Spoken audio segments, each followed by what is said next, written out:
Dans ton histoire, là, faut pas faire de raccourcis. Que tu mettes la responsabilité des joueurs, c'est très bien. On a toujours été oui, sauf que c'est un des maillons, c'est un maillon. Et, et selon moi, si le mec se bouge parce qu'il y a un tel en tribune et qu'il ne s'est pas bougé avant, eh ben, je suis désolé, le joueur est effectivement responsable, mais celui qui le paye et celui qui doit lui donner les ordres de comment se bouger, où se bouger et comment, il est également responsable. Je crois toujours que moi, les responsables, c'est ceux qui sont en haut. Hein. C'est facile d'aller...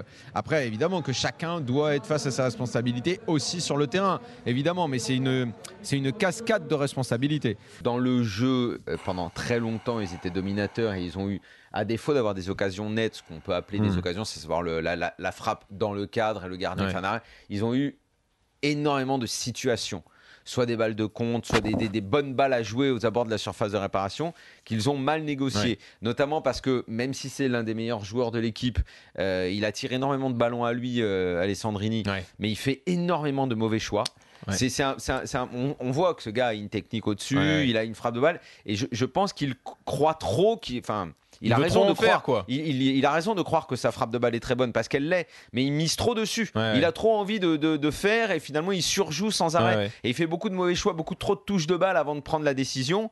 Et c'est dommage parce qu'il a les qualités pour faire beaucoup mieux, et notamment sur ce match-là avec les mecs qu'il y a devant, parce que Toivonen est un autre très bon joueur, pour tuer le match très vite. Le truc, c'est qu'on note quand même ce soir dans ce match que le Barça, même s'ils sont pas productifs, ils sont encore dominateurs dans le sens où ils ont la balle, même si c'est de façon pas efficace, mais ils l'ont.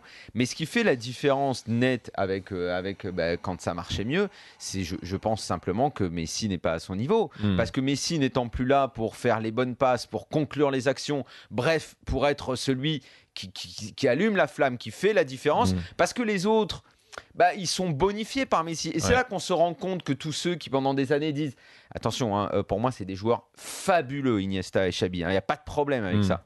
Mais Messi, il est au-dessus. Quand on parlait, tous les débats sur le Ballon d'Or, de ce qu'est un joueur catégorie A+, quoi, celui qui fait la différence. C'est ça, c'est le mec qui bonifie l'excellent travail des autres. Mohamed, qu'est-ce que t'en penses? Et le fait que Messi soit pas là, ça fait un vrai dégât. Mohamed. Grosso modo, le PSG a rien maîtrisé dans ce match, enfin à mon sens.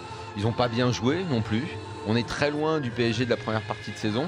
Il faudra peut-être un jour, quand on fera le bilan, compter le nombre de matchs réussis en 2014. Réellement, il faudra regarder de près, parce que même le PSG de Chelsea 3-1 de l'aller, je trouve que le score est excessivement flatteur.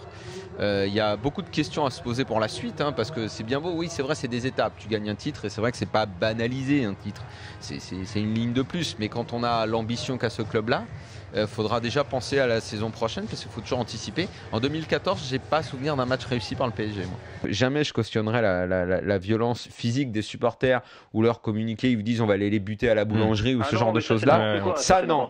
Maintenant, attention, moi je comprends que pour les supporters, parce qu'on parle souvent de la violence des supporters, mais attention, ce que subit le supporter quand il voit un tel foutage de gueule, quand il voit un tel comportement de la direction, un tel comportement des joueurs, c'est également une très grande violence. Il ne faut pas l'oublier. C'est même, je dirais, une violence d'ordre économique. Il faut savoir quand même qu'à Marseille, Marseille, c'est une ville pauvre qui est de plus en plus pauvre. Avec, il y a des statistiques, si on regarde, des statistiques économiques qui sont de plus en plus flippantes pour ce qui concerne cette ville. Et les gens viennent au stade, c'est un petit peu tout ce qui leur reste, c'est une vraie passion.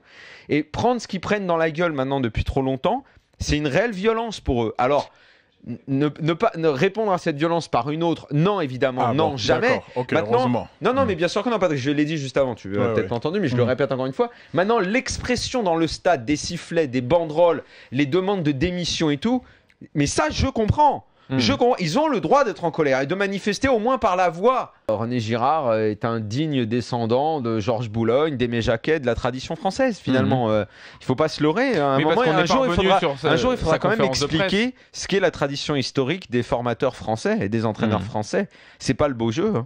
Georges Boulogne est le premier DTN, qui est un peu le père spirituel de énormément d'entraîneurs en France, et quelqu'un qui disait à son époque le meilleur score dans le football, c'est 1-0.